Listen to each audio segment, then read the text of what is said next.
It's another edition of Time About the Movies, and today we're taking a look at the films of February 23rd, 1996. So, 6 movies to look at. Let's just jump on into it. And we're going to start off with the biggest new release of the weekend, the film that brought Jackie Chan into the North American mainstream. That movie is, of course, Rumble in the Bronx.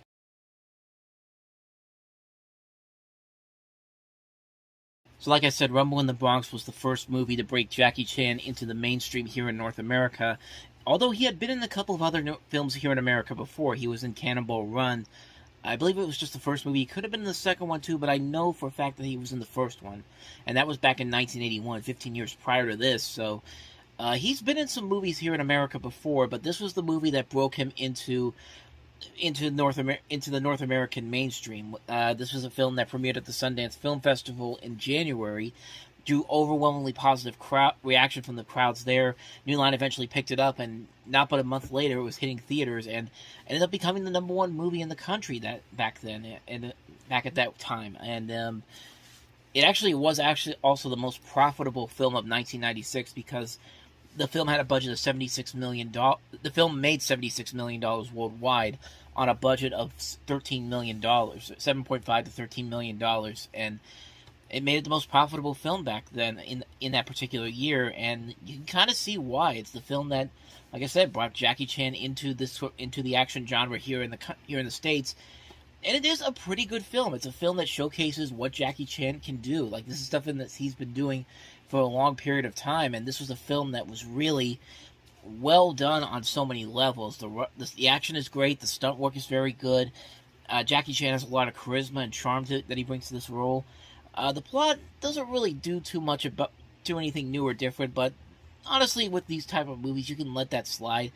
If there's one thing you could kind of give the movie a little flack for, is that, Jackie Chan has a lot of charisma and he can be a pretty good action hero in this. He does his own stunts and all that, but his acting early on in these movies were not that great. I mean, he wasn't terrible or anything, but his acting overall is the weakest part of this movie. But at the same time, you have to remember that they did English dubbing on this too, so maybe that's why it didn't end up being as good as it was. But Jackie Chan has since then proven that he has been a very good actor in a lot of stuff, and this is a fun movie. It's a fun film all around. It's a movie you can turn your brain off, watch, and have a good time with it.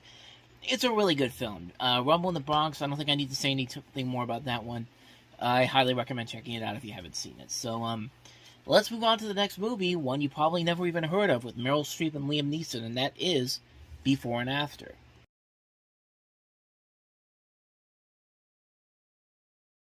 It's interesting, you look at this movie and then you look at the Defending Jacob miniseries that was on Apple TV a couple of years ago. Definitely a lot of similarities to this. Of course, that was based off of a book, and I think that this was actually inspired by the book that this movie is based off of, the Rosalind Brown book of the same name. It feels like it's very similar. I mean, if you go to the Wikipedia page, it doesn't straight up say that it's inspired by that, but it's kind of hard not to notice that when you watch this movie, especially considering that the son in this is literally named Jacob. He's played very well here by Eddie Furlong. But really, that's one of the only positives I can give this movie. I mean, it's a film that it's definitely trying its best. Everybody in here is trying their best. Meryl Streep, Liam Neeson, you get them in here for a specific reason, and they're trying the best they can with the material given to them. But the problem is the movie really doesn't engage you in any way, shape, or form. It's one of those movies where the mystery is not all that exciting. It's not that interesting on any level, shape, or form. And it reminds me a lot of The Girl on the Train, actually, the movie where somebody comes in trying to solve the mystery too, and they make it even worse, and it's just like, you hate these characters because they just won't stay out of it. And that's really what I got when I watched this movie.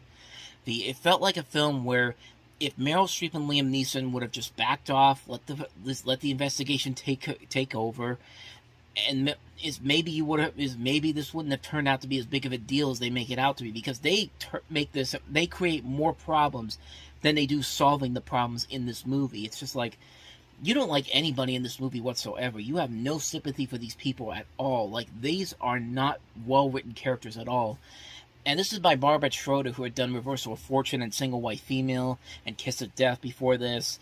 And it's one of those films where it's just like, I want to get invested into this. This has the potential for something good here, but just the things that these people do, it's so ridiculously stupid and annoying because this whole problem, this wouldn't be a huge problem if you had just stayed off to the side and let things play out like they do, is like they would. But no, you gotta intervene, and that causes a whole ton of problems here. And it's not a good movie. It's just not a very good movie, despite all the people they have on board here, the talent that's on here.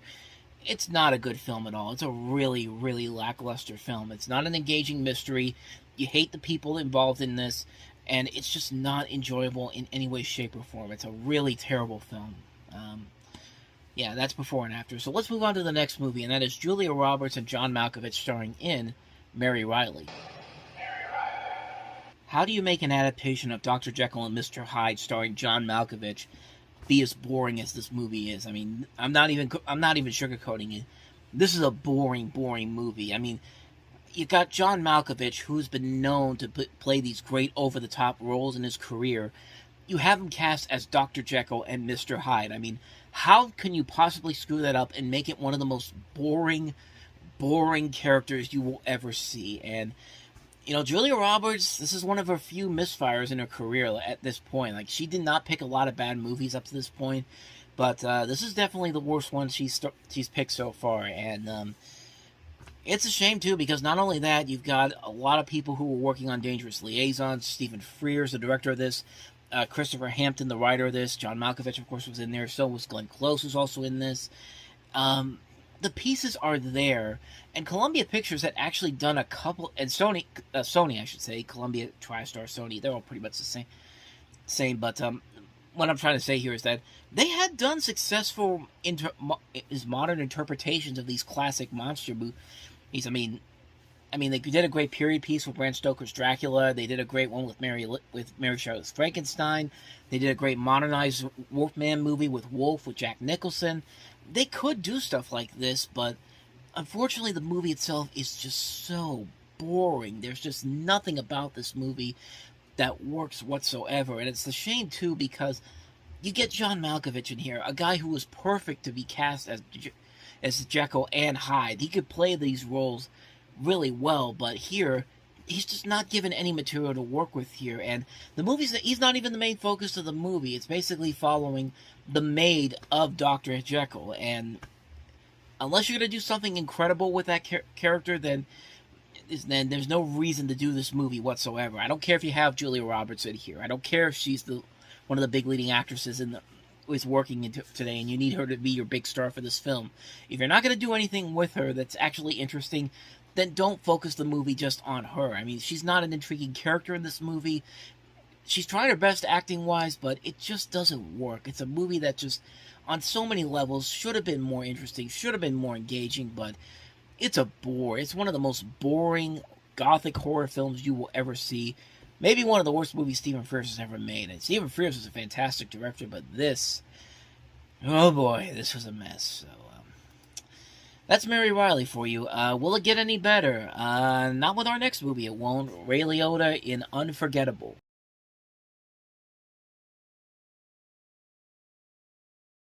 Well, you can give it list. At least Linda Fiorentino was able to come back from Jade after this. I mean, this movie wasn't that great, but at least she tried in this movie. I mean, Ray Liotta just tried too, and I think the biggest problem with this movie is that it comes from John Dahl, who had just done The Last Seduction, which was a fantastic film.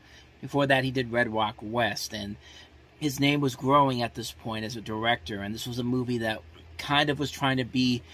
It follows a trend that we saw back in 1995, where we used virtual reality and computer technology, and it can be used against us, like stuff like Johnny Mnemonic, Virtuosity, Strange Days, those type of films. Not a lot of those movies worked, and this is an example of one of those movies that just doesn't work. It's a film that has kind of a mediocre premise. This guy wants to find out who murdered his wife, so he figures, I'll use this technology to go back in time to find out who did it. And it'd be interesting if something actually interesting happened, and unfortunately it just doesn't. There's not really a whole lot there.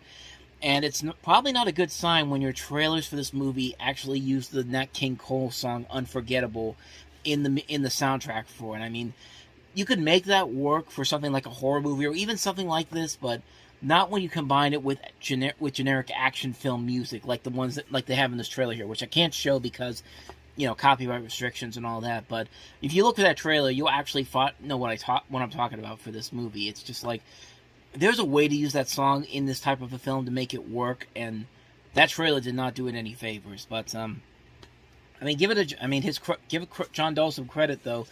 His career kind of rebounded after this because the next movie he made was Rounders, which was a much better film, and so at least there's that. And at least these people came out of this movie doing much better things than this particular film did. I mean, it's not a good film at all. It's a really lackluster movie on so many levels. It's not engaging on any way, shape, or form. It's not an enjoyable film whatsoever. It's just a terrible, terrible movie. It's not an enjoyable film at all. A waste of really good actors, a waste of a good director. It's a waste on so many levels. It's not a good film at all, and I really do say skip this film. Let's see if we can get better with the next film, and we do here. It's Wes Anderson in one of his first early film roles as director, I should say. That is Bottle Rocket.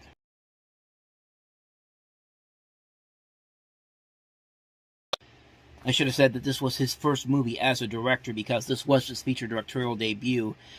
And I don't really talk about Wes Anderson much on this particular channel, but he's actually one of my favorite directors. He's made a lot of movies that I've really liked. I don't think I've seen a bad movie that Wes Anderson has ever made. I think I've really liked a lot of his movies. I like his style as a filmmaker. I like his unique vision that he has in these movies. He's got a lot of very funny jokes in these movies. He gets all these great people to be involved in it. He could do so many different genres, and it just really is amazing at what this guy's able to do. And what's interesting about this particular film is that this is the least like his normal formula of movies that you will see. This and Rush.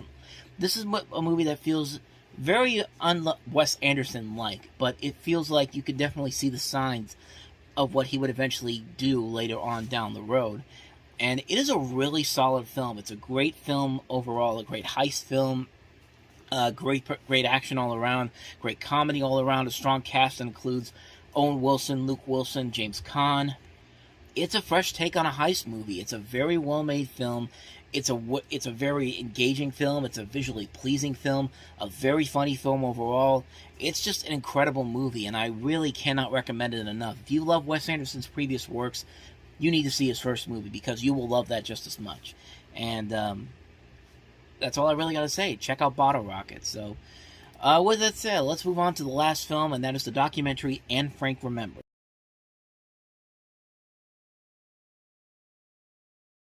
If you know your history, I really don't need to tell you who Anne Frank is. I think her story is pretty much very well known, but this is a documentary that I never really knew about until recently. You basically have the story of the woman who helped shelter Anne Frank's family and had saved the diary after the group was betrayed, collaborated with the director of this, John Blair, and is interviewed about her memories of hiding the Frank family.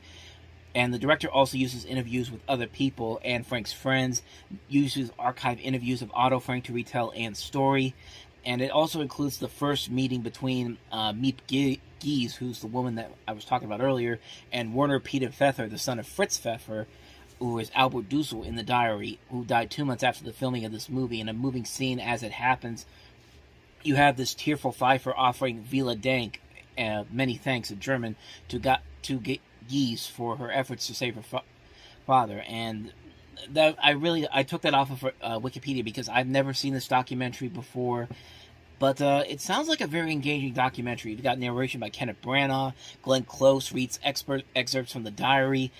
And it's a very interesting story to take a look at, especially considering that the Anne Frank house actually had a huge part in this movie. And it's really interesting to see these it's really interesting from this trailer I see to see some of this old footage that they put in this little clip here. It actually makes me want to watch this to see all this footage in person. I've seen a couple of Anne Frank movies. I've seen the one that I think Disney did one for the Wonderful World of Disney in the 2000s, I think. I could be wrong on that, but I know there was one in the 2000s. I think it was either Disney or ABC that did it, but I remember watching that one when that was on TV back then, and it's just an engaging story to really look at. It's like this documentary looks like it could be very interesting. There's a lot of things about it that pique my curiosity, so it's definitely one that one day I want to check out, but in full. But the stuff I'm seeing here definitely shows a lot of promise. So that is Anne Frank Remembered. And so on that note, that wraps up another edition of Time About the Movies. Next time we meet, we'll jump into March 1996 with 4 movies, including Robert Redford and Michelle Pfeiffer in the romantic drama Up Close and Personal, Kelsey Grammer in the Navy comedy Down Periscope. We also have Man of the Year and also the Neon Bible. So 4 movies to look at next time, and we'll delve into those on the next episode. But until then, thank you very much for watching, and if you want to see more videos like this, please hit the playlist on the next page, check out the previous episode, and I'll see you guys tomorrow for another episode. So thank you for watching, I'll see you guys next time, and until then, as always, take care.